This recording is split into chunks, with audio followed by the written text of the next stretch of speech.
ॐ जननीं शारदां देवीं रामकृष्णं जगद्गुरुं पादपद्मे तयो श्रित्वा प्रणमामि मुहुर्मुहुः।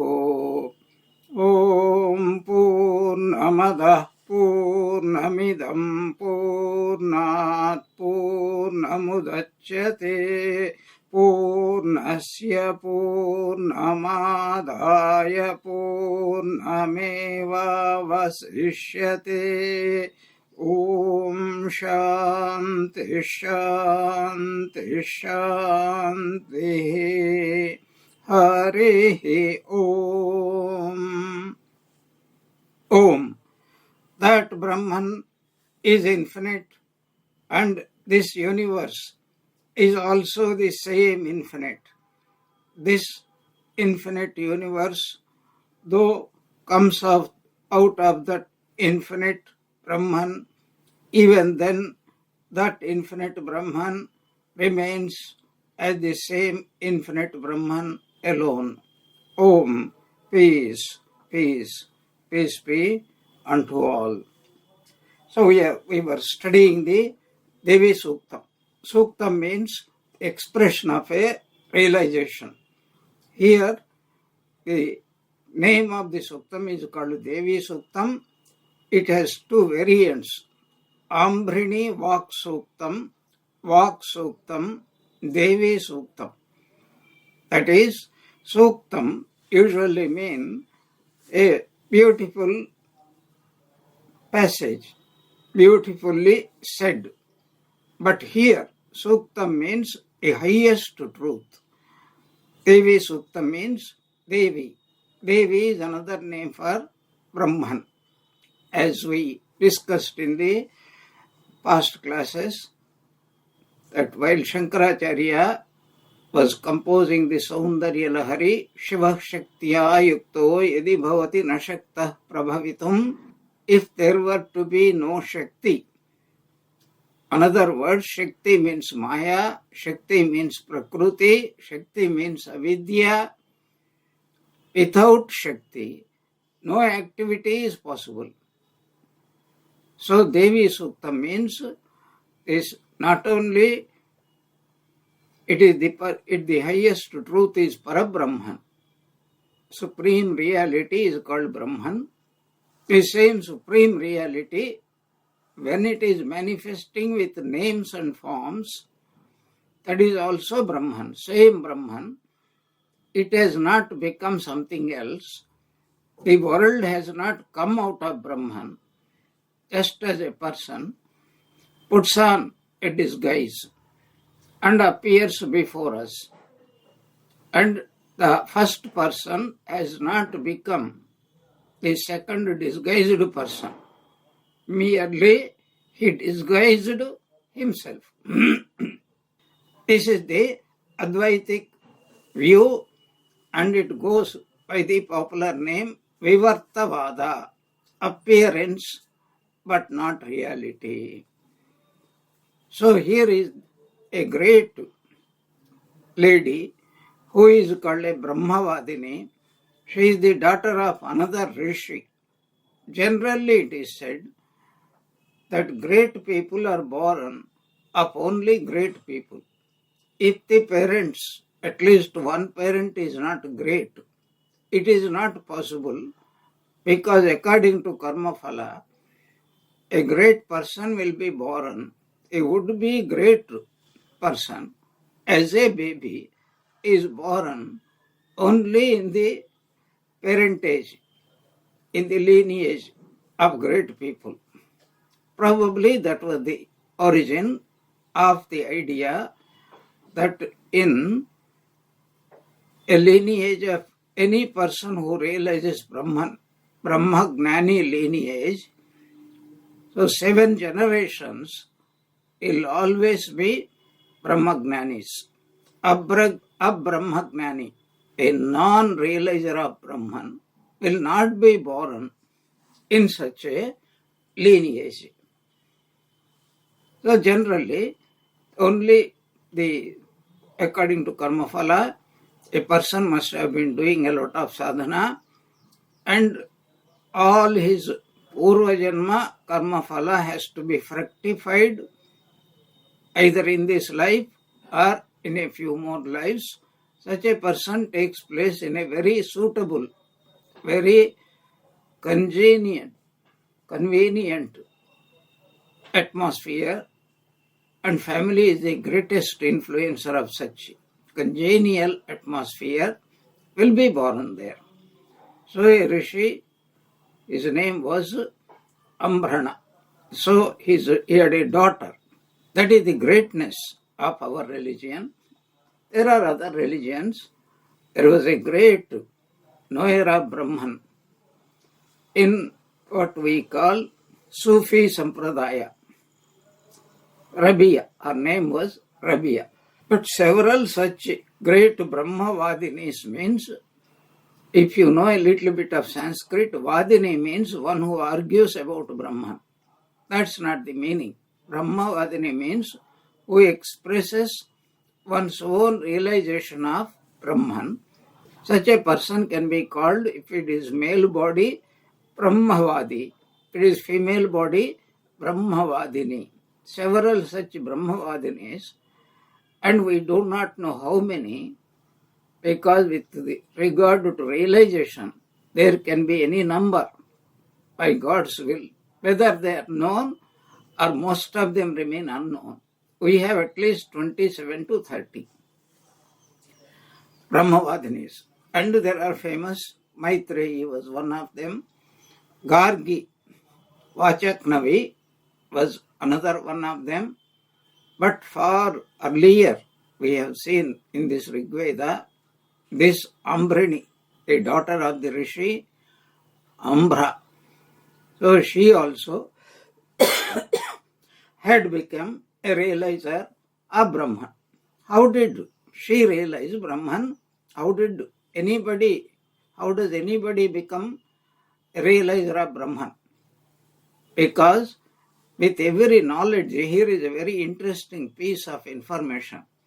There are two types of knowledge. One type of knowledge, the lower type of knowledge, will merely give us information about something. For example, you come to know there is a place, holy place called Varanasi, but it doesn't mean you have become Varanasi. You have to come to Varanasi. Even then you don't become Varanasi. With regard to worldly object, every piece of knowledge keeps its separation, duality. But with regard to Brahmajnanam, one who knows Brahman becomes Brahman. And what is the example? Example is, somebody had forgotten who he was. And the famous story of Dashamastvamasi, you are the 10th. I hope you know, even a repetition will not be a useless thing here. Is a most famous Vedantic story. One day 10 people wanted to go to a distant village from their village, and on the way they had to cross a huge river. So they all plunged into the river, came out. They wanted to make sure that all of them had reached safely. So one person stood in front of the others, lined them up and started counting 1, 2, 3, 4, 5, 6, 7, 8, 9. Where is the 10th one? He forgot to count himself. So others thought one of us is missing. So the second person came, you stand in line, I will count in case you are mistakenly counting. Same thing, all the 10 people counted themselves, excepting counting themselves.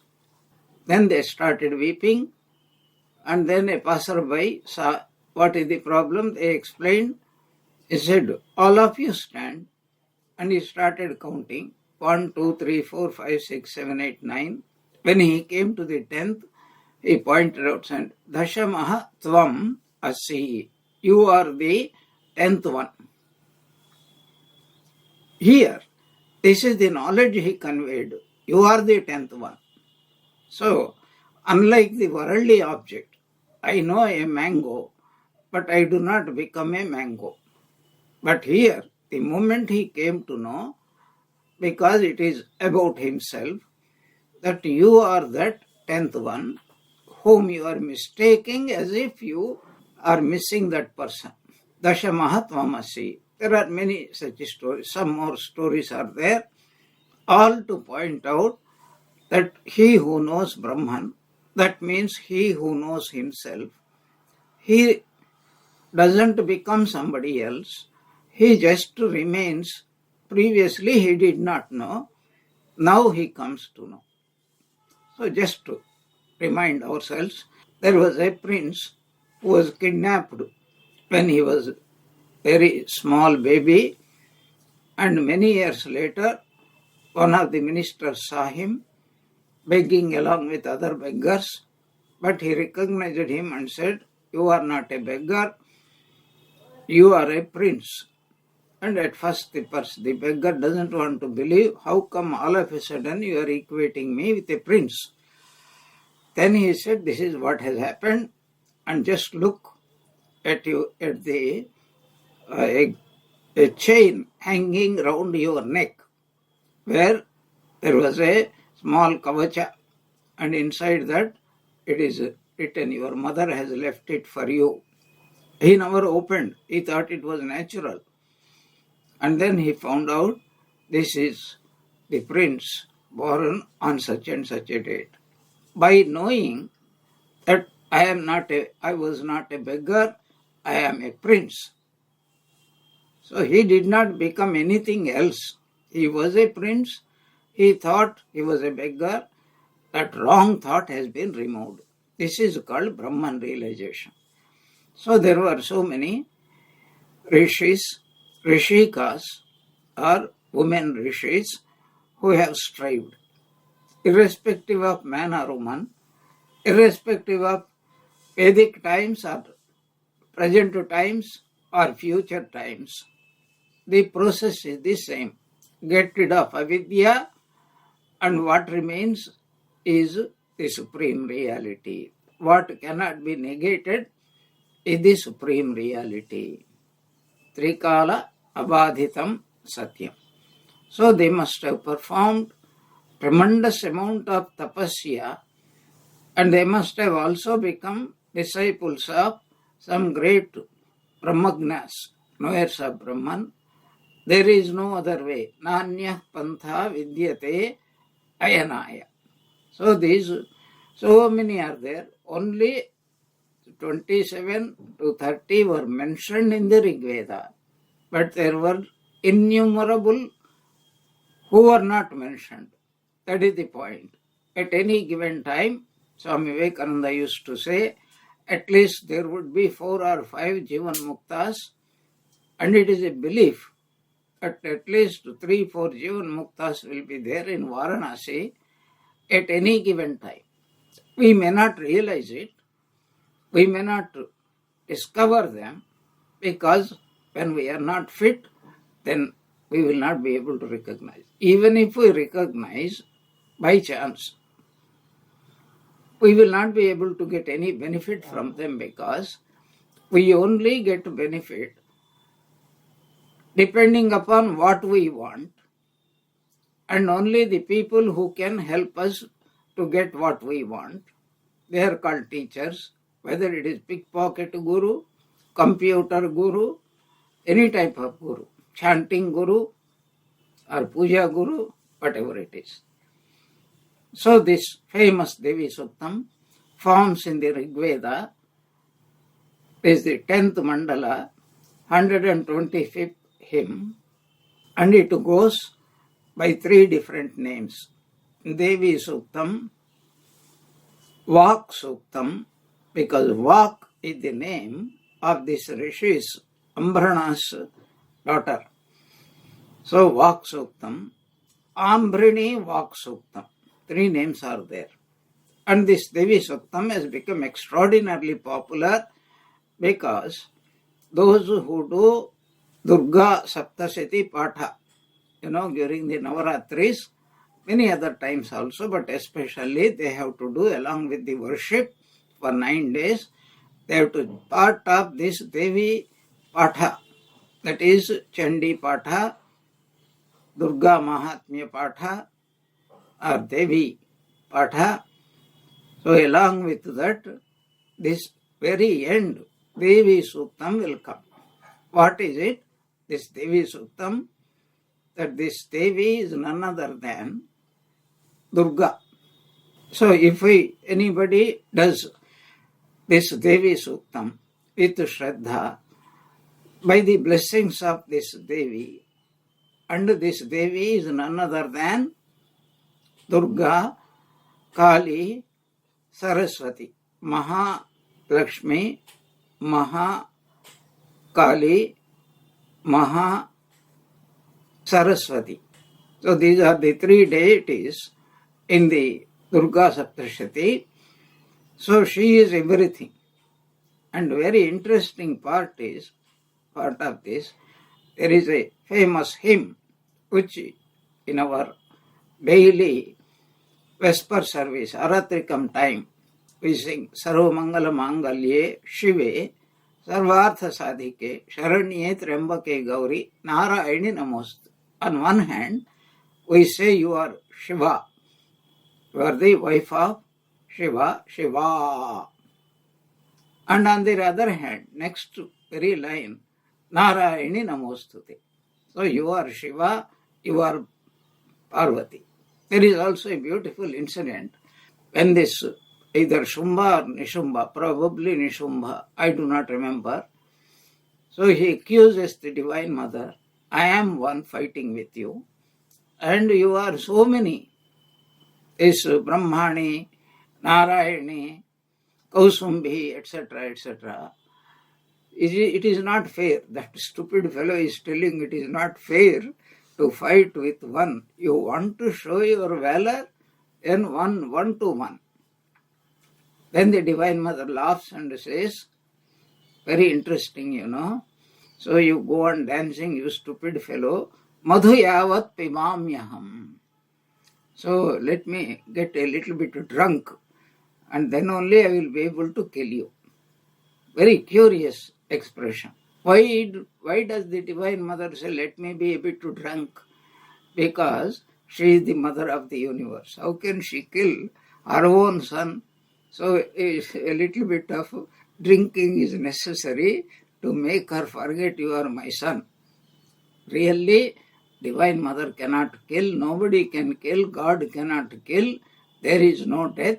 It is only change of the apparel, change of the one instrument, a worn out instrument, or sometimes not even worn out, not even used, completely new, for a new instrument. Death is a very mysterious thing. It can strike the fetuses, the babies, the children, the grown-ups, anytime. And that's what is happening every day, especially if there is a fight. The very best of these people will be killed. So, Durga itself has been manifesting as a Kali, as a Parvati, as a Chandika. So many forms. In fact, there is nothing in this world which is other than Brahma Shakti, what Sri Ramakrishna used to call Shakti. And this marvelous philosophical idea that in this world we divide, people into male and female, gender discrimination. So this is male, this is female. But male-female is not a bodily discrimination. It is a quality discrimination. So when we say God is our Father, we are referring to certain principles. When we are saying it is the Mother, we are pointing out to certain manifestation of certain special characteristics, like Kshama, like all-embracing love, like equality, like a mother who forgives any number of her children, any number of times, any number of faults without the least remembrance. We have to remember that. This is called in Brihadaranyaka, especially first chapter, 4th section, 10th mantra, Sarvatma Bhava. You know, this Mahavakya comes. Aham Brahmasmi is one of the Mahavakyas. That is occurring in 1, 4, 10 of the Brihadaranyaka. And Shankara gives a most marvelous commentary using Drishtahe Drashtaram. It is seer of the seeing power. He is the knower of the knowledge. He is the hearer of the hearing. He is the thinking power of the mind. As if mind's power is different, and mind cannot work, sight cannot work, ears cannot work without that pure consciousness. And that is a marvelous expression. Several times it comes, Drishtahe Drashtaram. Kadapi Drishtahe Drashtaram na vilupyate. This every other drishti becomes changed instantaneously. When I am seeing a mango tree, I know I see a mango tree. At the moment I see another human being, I see a human being. So that mango knowledge is completely gone. The man knowledge comes. Next second a donkey comes, donkey knowledge will come. So this drishti is what is called changing drishti. But there is one which will never na viparilupyate. It is never lost. What is that? That pure consciousness which is behind both the temporary awareness, also the final awareness, pure consciousness. Both of them, they are part and parcel of that pure consciousness, Shuddha Chaitanyam, that will never change. It cannot change. It will not change. That is called Brahman, another name. So, this is a most marvelous expression. This is what Devi Sukta wants to tell.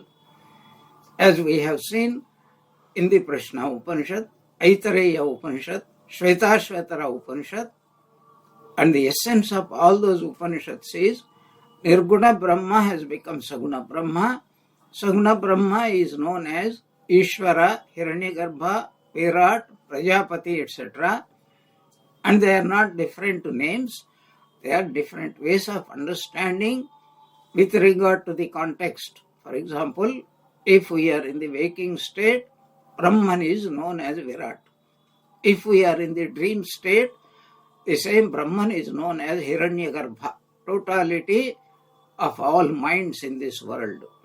And when we are in deep sleep state, Sushupti, and that is called Ishvara, Prajna, Ishvara, Taijasa, Hiranyagarbha, Vishwa and Virat. So from the individual point of view, we are so and so. From the universal point of view, same Nirguna Brahma is manifesting as Ishvara. Ishvara further grossifies himself and is known as Hiranyagarbha, and furthest grossification is known as Virat. The same Virat from the individual point of view is called Vishwa, etc. So this is Devi Suktam also. From the very beginning, it starts like that. So this is in the Rig Veda is divided into 10 mandalas. This is the easiest classification. In another classification, it is divided into 8 parts. But this has become popular, 10th mandala and 125th Sukta. That is called Vak Suktam, Devi Suktam. As I said, Ambrini Vak Suktam, because she is the author. And that represents, what represents? This Devi Suktam represents the realization of previously what we mistakenly call as Jivatma through sadhana, that Ajnanam or Avidya is destroyed through tapasya, and then she realizes, I thought I was a Jiva, now I know I was never a Jiva, I was never born, like Vishnu Maya being experienced by Narada, I am the same. And the credentials of time, space and causation, the huge number of years, like in dream, pass within a few seconds, as Narada realized. In Telugu, by the way, there is a beautiful film. So, about this Narada's marriage. Narada became married. It is a most marvelous film taken in the olden times. So, this is called Vishnu Maya. And every realized soul will have exactly, whether they express or not, will be having exactly same experience. What is it? I am Brahman. And if there is a mind, we can only think of Saguna Brahma. Nirguna Brahma is not available for the mind, because mind is limited by time, space and causation. So we have to understand, every person who realizes I am God will have to go through the same experience. It is mainly dependent upon two factors. I have to be honest about realization, first point. Second point is, there is no second way, only one way, through surrendering ourselves at the feet of the Guru and sitting at his feet humbly, offering our everything to him.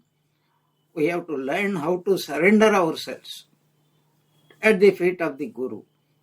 That is why Nischala Dasa, who is the one greatest authors of pure Advaita Vedanta, mind-boggling concepts are presented there with crystal clear clarity. It is called Vichara Sagara, and Swamiji had high praise for that, Swami Vivekananda. So he says, who is a disciple? And then he gives familiar terminology as we have studied in many Vedantic texts. But at the end he says that he who offers Tano, Mana, Dhana, everything, I and mine, have to be completely surrendered at the feet of the Guru, is now in contrast to the modern people who neither offer the body nor much less the mind and much less what they possess. So that is why Guru Dakshina is not giving Guru some physical something. Most people do not practice what the Guru asks them to practice. But a time will come when everybody will have to offer everything. That is what Sri Ramakrishna calls get rid of the ahankara. Lessening ahankara is called blessing. Be less is called bless. So if you are asking somebody, bless me, it means you try to become less. And the main function of every Guru, if he is permitted to do it, and the disciple wholeheartedly has to agree without protesting either physically or mentally, whittling away, that is slowly reducing. You know, whittling, take a small piece of wood and then you want to prepare something very pointed. So you go on whittling it, slowly reducing it to a pinpoint size at the end, like shula, etc. And this is the condition everybody has to go through. So through sadhana, progress in spiritual life, what is it? Gradually removing ahankara.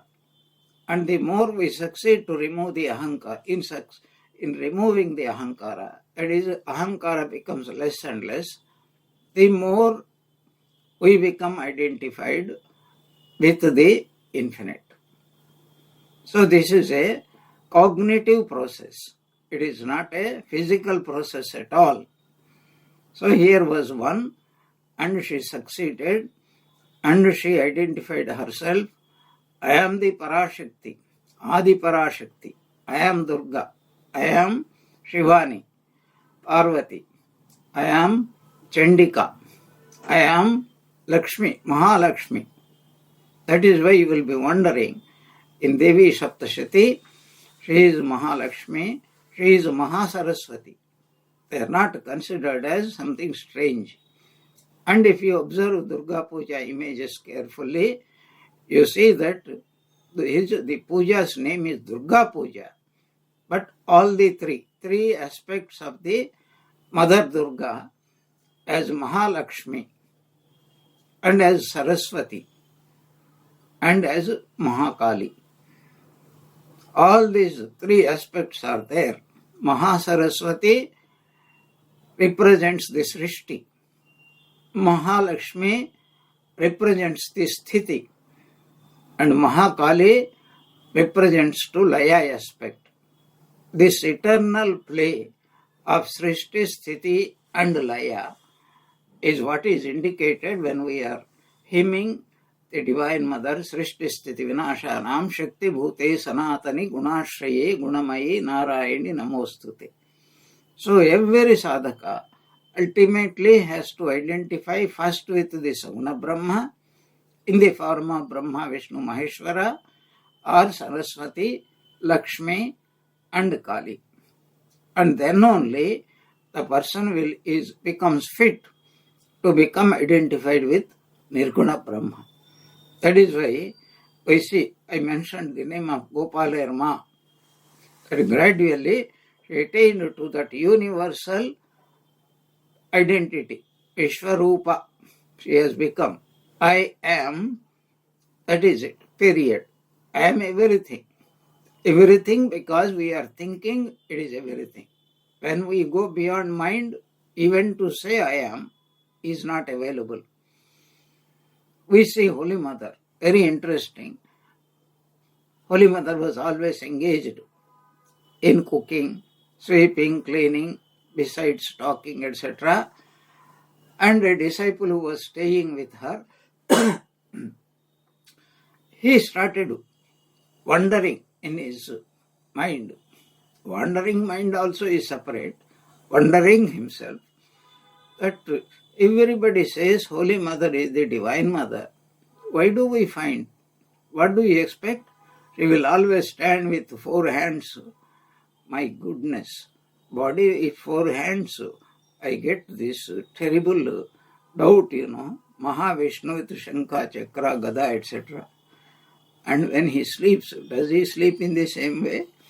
And then it's what would be the condition of Mahalakshmi by her side with all these 4 ayudhas, etc. It's all human imaginations, limited human imaginations. So one Brahma represents Srishti, Vishnu represents, because he has got ayudhas, Sthiti, Laya. Shiva also represents Mahashmashana. Holy Mother, one day she was pressing the vegetables, and his disciple made bold to ask, Mother, why do I find you like this? And Mother is an Antaryamini. She can read inside thoughts. Immediately she opened and then said, my son, she said, a marvelous reply which needs a tremendous amount of contemplation. I am Mahamaya herself. The disciple, what was his doubt? Why are you involved in Maya? That means we are all involved in Maya. What did Holy Mother say? I am myself Maya. This is the highest realization. I am Brahma Shakti. I do Srishti, Sthiti and Vinasha. I know what I am doing. I know what I am. I know what I am doing. Everything is under my control. He who knows. Knowledge is power, as they say.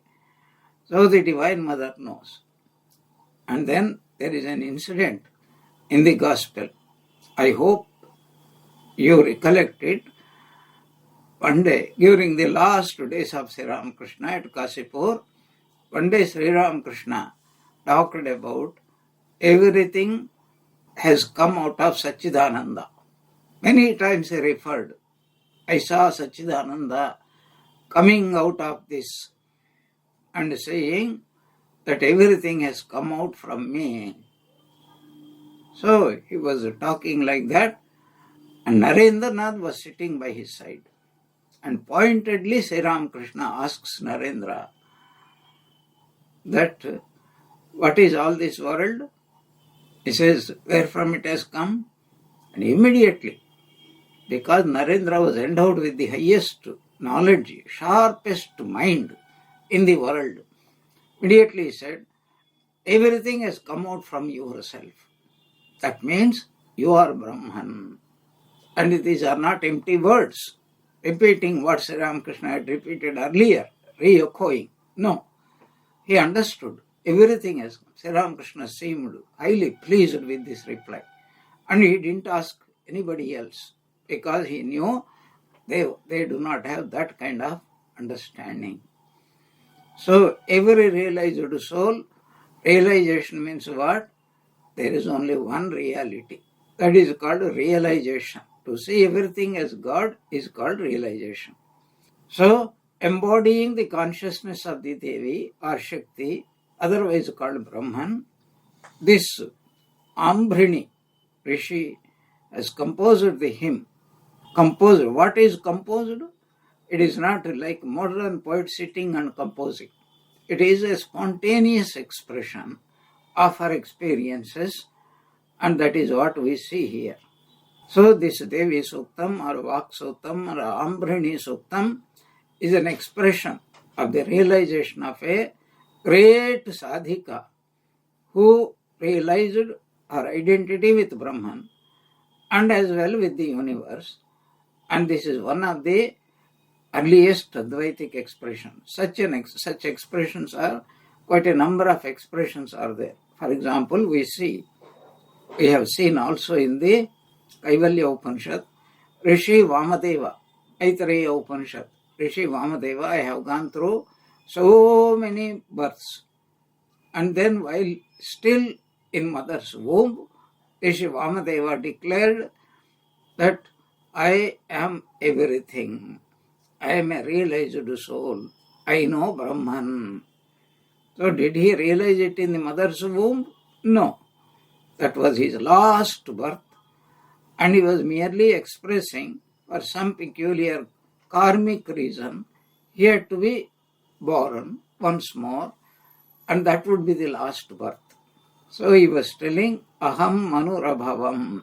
I was Manu, I was Surya, I was Indra, I was Shakti, I was everybody. That is going to be the starting point. As I mentioned earlier, Ramakrishna used to call the same Brahman as Shakti or Anandamayi Ma. And he awakened this same Parashakti in Holy Mother by worshipping her on the Falaharini Kali Puja. The very name Falaharini, in case you have forgotten, Falaharini, one who destroys Phala. What is Phala? Karma Phala, the effects of karma, both Punya and Papa, Dharma and Adharma, along with all the samskaras. She will eat up. And then, when there are no samskaras, no karma phala, there would be no rebirth. That means a person awakens to the reality, Aham Brahmasmi. As I mentioned earlier, that Hindus are accustomed, since how many years we do not know, to call upon God both as Mother, Pita, and also as Mata. So this God is neither male nor female. It is wrong to classify because the male or female gender identity is only belonging to the physical body aspect. When there is no physical body, there is no gender aspect at all. So that is why Buddhi, every day, all of us pray in a formal way or informal way, Dhiyo Yonaha Prachodayat. May I be endowed with that right understanding. And then there is a spontaneous prayer. Everybody praise to the divine. To those who adore thee, O Mother, thou grantest all boons. Thou art the origin of the Vedas and of all the worlds. Be pleased to shine in my heart and accept my adoration. Thou art effulgence, thou art the light of the Devas, and thou art in everything and beyond everything. Bathe me in thy light and purify me. This is one of the greatest prayers. So that the Sandhya Vandana forms a part of everyday Hindus' worship, whether they are Brahmins or non-Brahmins. There are different Gayatris are there, whomsoever you may worshiping. There is a Ganapati Gayatri, Surya Gayatri, there is even one Ramakrishna Gayatri. I mentioned it earlier. So, Gayatri is not limited only to that Sandhya Vandana Gayatri. If you are worshipping Kumara, then Kumara Gayatri is there. If you are worshipping Ganesha, Ganesha Gayatri is there. Shiva, Shiva Gayatri is there. Vishnu, Vishnu Gayatri is there. Lakshmi, Lakshmi Gayatri is there. So, Gayatris are there and the meaning is one and the same. What is that meaning? That, O Mother, that you are called Saguna Brahma and you as the Saguna Brahma as manifesting as myself.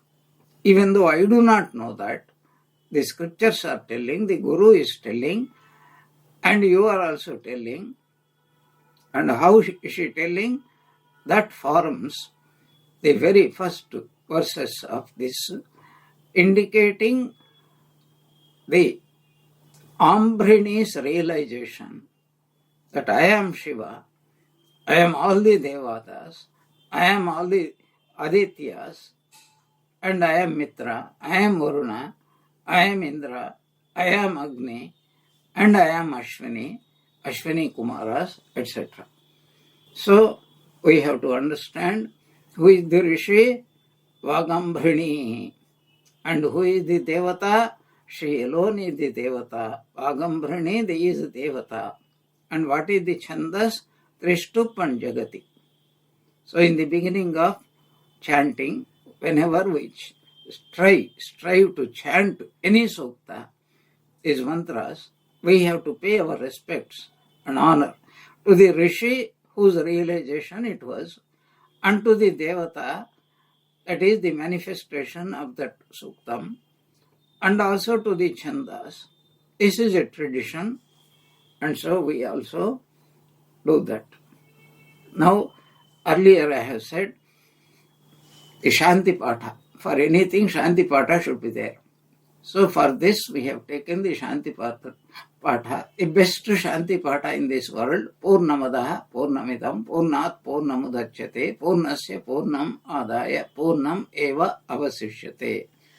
That means the reality is one. What we think is not the measure. What is reality is the measure. So, Purnam Adaha. Adaha means that. That means that which is invisible, that which is far away, that which we have no knowledge. That is why we say God is somewhere in the sky. A popular expression. Always we look up, only God knows. We look up as if He is sitting there. And in many religions, God is imagined as a very old man with a white beard. And He is God. Therefore, His beard must be something special, because there is not even a speck of blackness or grayness in that. And it is a huge beard. So He is looking down. If you don't worship me, I will send thunderbolts and then smash you to smithereens. This is the crudest expression of God looking down. But what it means is supreme. That is why even the temples, Gopura will be pointing towards the space, Akasha.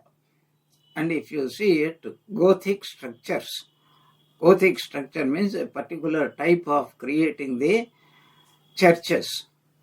That is also pointing out to the space, to the infinity. Space means infinity. God is infinite. If God is infinite, where is He? Above or below? He is everywhere. So this is the idea that the mother is everywhere.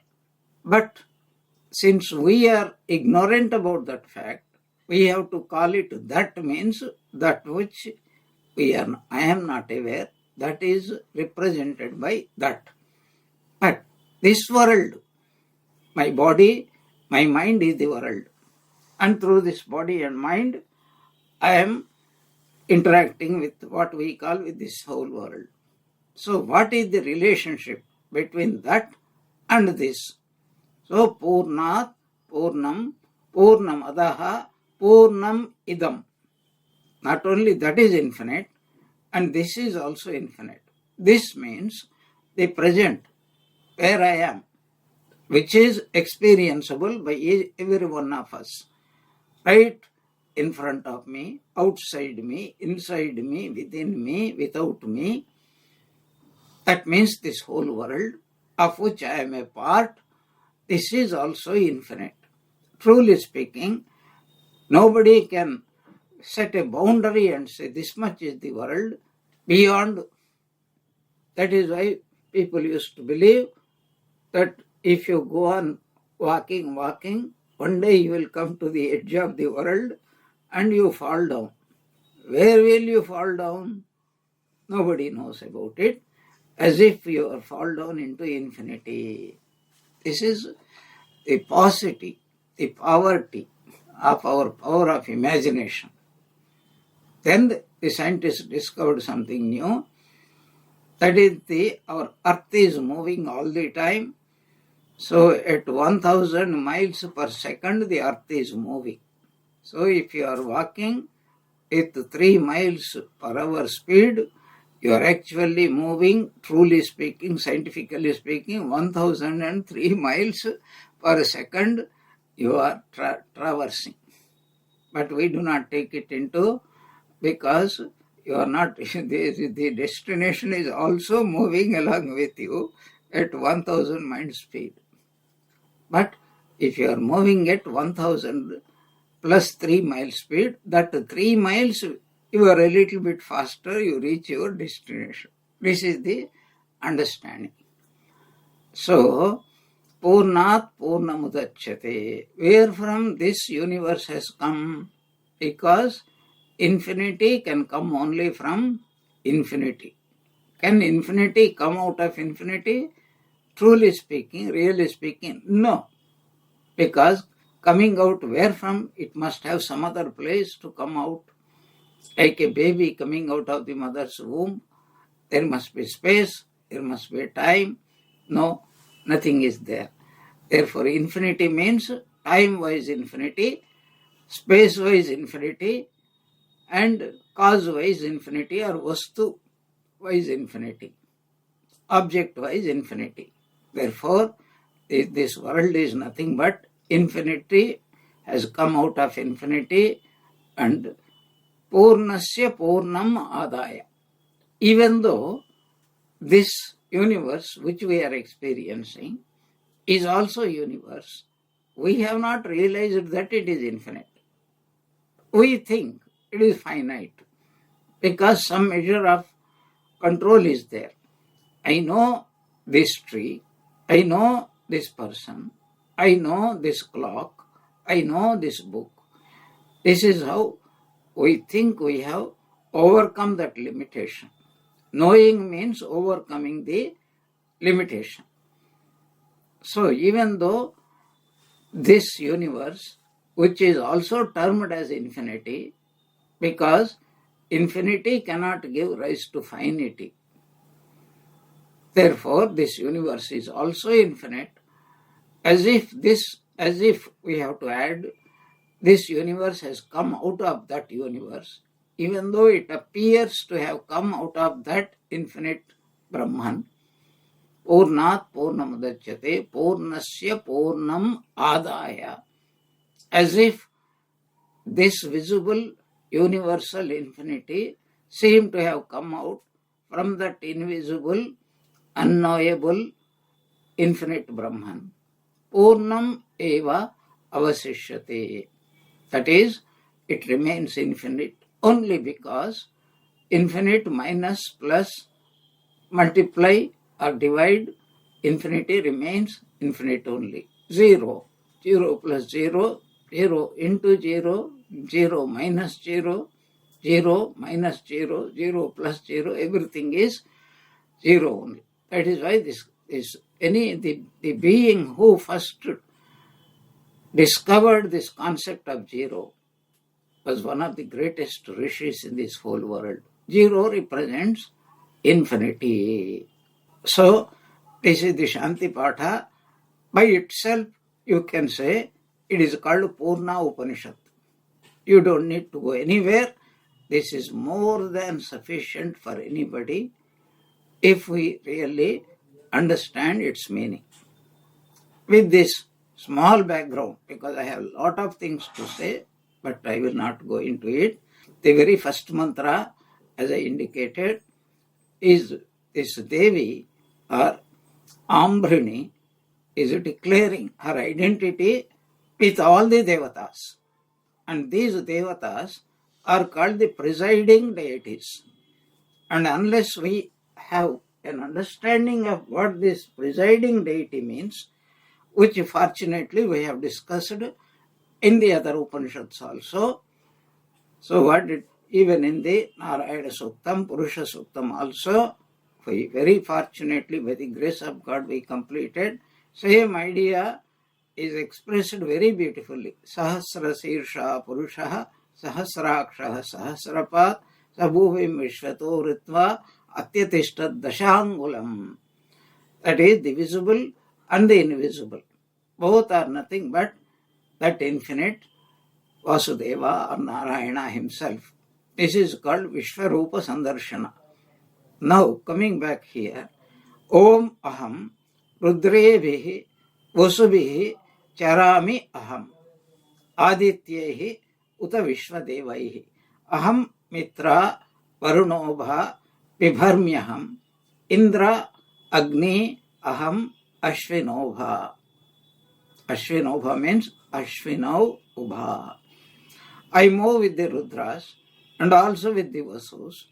I wander with the Adityas and the Vishwadevas. I hold aloft both Mitra and Varuna and also Indra and Agni and the twin Ashwins. So here Shayana is telling the very beginning. Shayana, remember, is a commentator.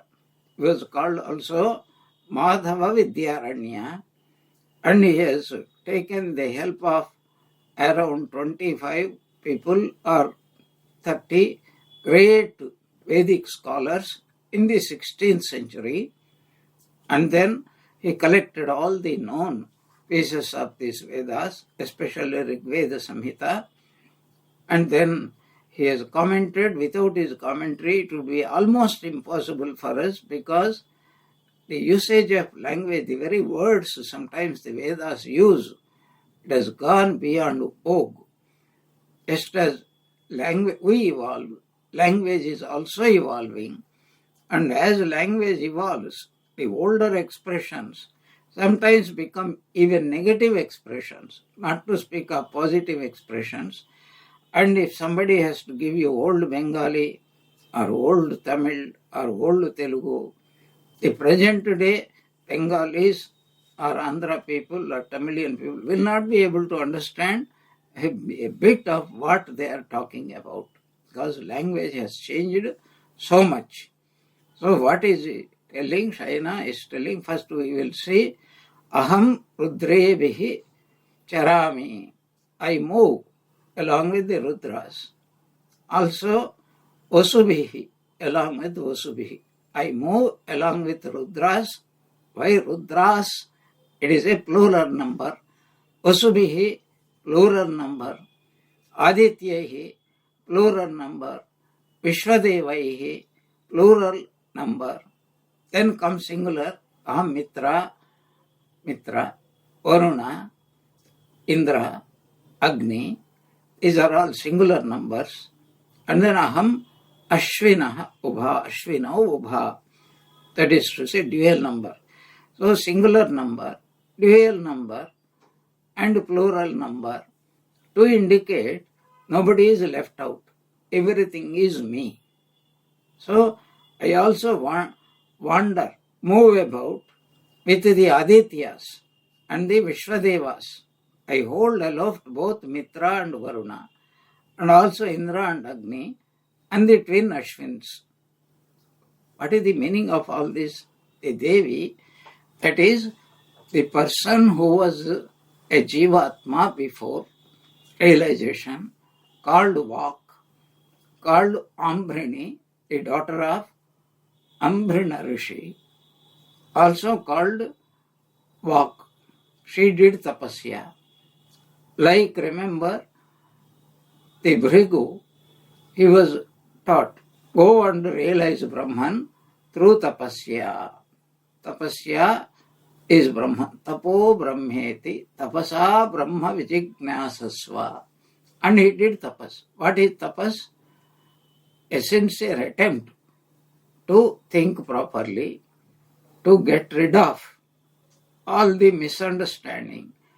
Misunderstanding can be removed only by right understanding. What is misunderstanding? Missing understanding is called misunderstanding. So all this misunderstanding can be done only if you think properly. Deep and discriminating and logical thinking is called tapasya. And to aid tapasya, we may eat less, we may fast some days, or we may do some physical austerities so that they will not remain obstructions for our contemplation properly. But by nowadays, tapasya means only these external aids only. Our mind thinks about them as tapasya, but that is a wrong idea. Real tapasya is deep thinking, rational thinking, and coming to the right conclusion. And until we come to the right conclusion, it should never be called tapasya. So through tapas, this lady also realized the truth. What is the truth? So in ordinary expression, I move with the Rudras, means I am the Rudras. I move with the Rudras means I am the Rudras. I am manifesting, I am Brahman, I am manifesting as Rudras.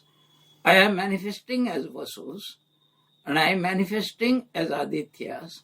I am manifesting as Vishwadevaha, and I am manifesting as Mitra. I am manifesting as Varuna. I am manifesting as Indra. I am manifesting as Agni. I am manifesting as Ashwini Kumaras. What does it mean? So, we will discuss about it in our next class. But what is important is, a presiding deity is the collective name for that manifestation of a particular faculty in every Jivatma. For example, the stinging capacity of a mosquito, that is its individual power. But the collective stinging power in every animal that can sting, that is called presiding deity. So the bala, the strength, mosquito has its own strength. Try to catch hold of a mosquito, then you will understand. So whether it is try to catch a lion running, at what speed it, or a cheetah, at what speed it is running, or a person who has got first prize, etc. All those powers, manifestation of powers, is called presiding deities. That means the whole universe. This is a marvelous concept. We will talk about it in our next class. Om Jananim Sharadam Devim Ramakrishnam Jagadgurum Padapadme Tayo Sritva Pranamami Muhur Muhoho. May Sri Ramakrishna, Holy Mother and Swami Vivekananda bless us all with bhakti. Jai Ramakrishna.